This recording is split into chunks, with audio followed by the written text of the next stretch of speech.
बिस्मिल्लाहिर्रहमानिर्रहीम।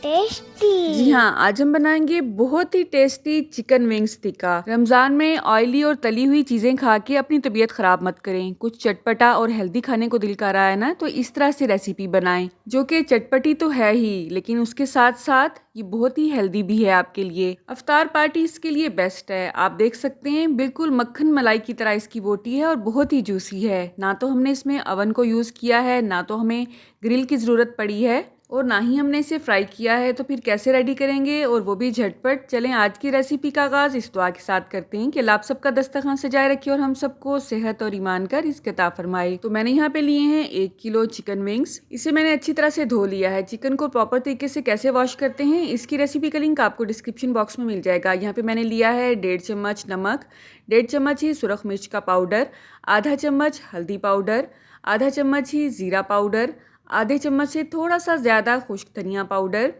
आधे चम्मच से थोड़ा सा कम अदरक पाउडर, 1 चम्मच लहसुन पाउडर, 1/4 चम्मच कचरी पाउडर और 1.5 चम्मच यहाँ पे मैंने छोटे वाला गरम मसाला पाउडर ऐड किया है। इसमें कचरी पाउडर की जगह पे आपको आमचूर पाउडर अगर मिल जाता है तो आप वो भी ऐड कर सकते हैं। इसमें थोड़ी सी खटास होती है और ये चिकन को जल्दी से गला देता है।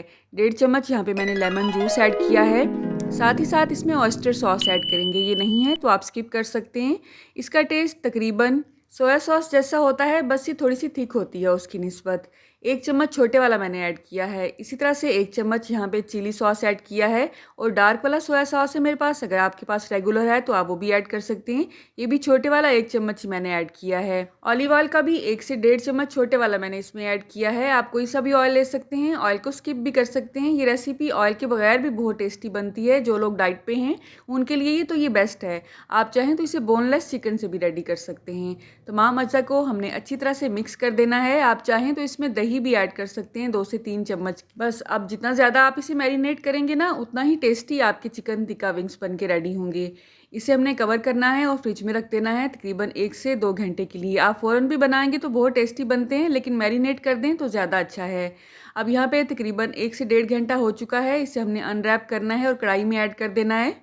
अच्छा, मैं क्योंकि थोड़ा सा जल्दी से बनाना चाहती हूँ तो पानी की क्वांटिटी मैं इसमें थोड़ी सी ज़्यादा ऐड करूँगी। आप इसमें जस्ट 1/4 कप के हिसाब से भी अगर पानी ऐड करेंगे और हल्की आंच पे खड़ा कर देंगे ना, तो भी ये बहुत जल्दी रेडी हो जाते हैं। तो 2 से 3 मिनट के लिए चूल्हे की आंच को तेज़ करेंगे। जैसे ही आप देखेंगे इसके अंदर बबल्स आना शुरू हो गए हैं, चूल्हे की आंच को आपने स्लो कर देना है। एक दफ़ा मिक्स करें और इसे दम वाली आंच पे पकने दें। तो मैंने इसमें 1 गिलास पानी ऐड किया था क्योंकि मुझे थोड़ी सी जल्दी है इसे बनाने में। बस वक्फे वक्फे से आपने इसे उलटते पुलटते रहना है, कवर करके इसे पकाना है तब तक जब तक कि चिकन अच्छी तरह से गल नहीं जाता है।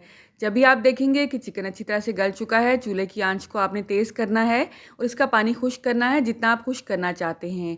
1 चम्मच मैंने यहाँ पे देसी घी ऐड किया है जब मैंने देखा है कि चिकन अच्छी तरह से गल चुका है। अब जितनी भी आपने ग्रेवी रखनी है या आपने खुश्क बनाना है वो आप पे डिपेंड करता है। दूसरे चूल्हे पे मैंने कोयले को दहकने के लिए रख दिया है क्योंकि हमने इसे स्मोक देनी है। हमारे घर में इसे थोड़ा सा मसाले वाला, थोड़ा सा ग्रेवी वाला पसंद किया जाता है, तो थोड़ी सी ग्रेवी मैं रखूंगी क्योंकि बाद में मैंने इसे अवन में गर्म नहीं करना है बल्कि चूल्हे पे ही गर्म करना है। अभी मैं इसे सुबह सुबह बना रही हूँ और हमने इसे लंच में यूज़ करना है, तो मैं इसे एक दफ़ा दोबारा गर्म करूँगी। जब दोबारा गर्म करूँगी तो ये ग्रेवी थोड़ी सी मज़ीद थिक हो जाएगी। कुछ लोगों को दही पसंद नहीं होती है, वो वैसे ही चिकन टिक्का खा रहे होते हैं, उनके लिए ये बेस्ट ऑप्शन है। अगर आप थोड़ा सा ग्रेवी के साथ लगा के इसकी बोटी को खाएंगे तो बहुत ही टेस्टी लगता है।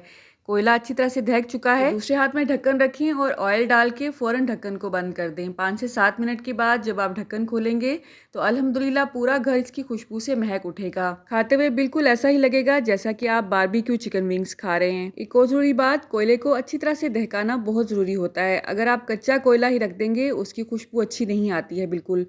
तो कोयला कब दहकता है? जब उसका सुर्ख रंग हो जाता है। ब्लैक ब्लैक कोयला जल तो रहा होता है, लेकिन अगर आप वैसे ही उसे बुझा के स्मोक देंगे तो उसका बिल्कुल भी अच्छा रिजल्ट नहीं आएगा। तो आप इसकी लुक चेक कर सकते हैं। अल्हम्दुलिल्लाह जितने ये देखने में टेस्टी लग रहे हैं, खाने में उससे भी ज़्यादा टेस्टी हैं। आप इसे चावलों के साथ खाएं, नान के साथ खाएं, रोटी के साथ खाएं, ये खाने में बहुत ही टेस्टी लगते हैं। अल्हम्दुलिल्लाह आपने एक दफ़ा इस रेसिपी को ज़रूर ट्राई करना है। अच्छा या बुरा जैसा भी आपका एक्सपीरियंस है आपने कमेंट बॉक्स में मुझे ज़रूर बताना है। आपके अच्छे अच्छे से कमेंट्स पढ़ना और उनका रिप्लाई करना मुझे बहुत अच्छा लगता है। आप कहाँ से और किस सिटी से मेरी वीडियोज़ को वॉच करते हैं, कमेंट बॉक्स में मुझे बताएंगे तो मेरे लिए किसी इनाम से कम नहीं होगा। अफ्तार की बहुत सी स्पेशल रेसिपीज़ की एक अलग से प्लेलिस्ट मेरे चैनल पे मौजूद है। आप वो विज़िट करेंगे तो बहुत ही काम की रेसिपीज़ आपको वहाँ पे मिल जाएंगी। अल्लाह आप सबको सेहत और ईमान का रिज़्क अता फ़रमाए और हम सब के रिज़्क में कसरत से ज़्यादा बरकत और आसानी अता फ़रमाए। मेरी नेक्स्ट वीडियो तक मुझे इजाज़त दें। अल्लाह हाफ़िज़।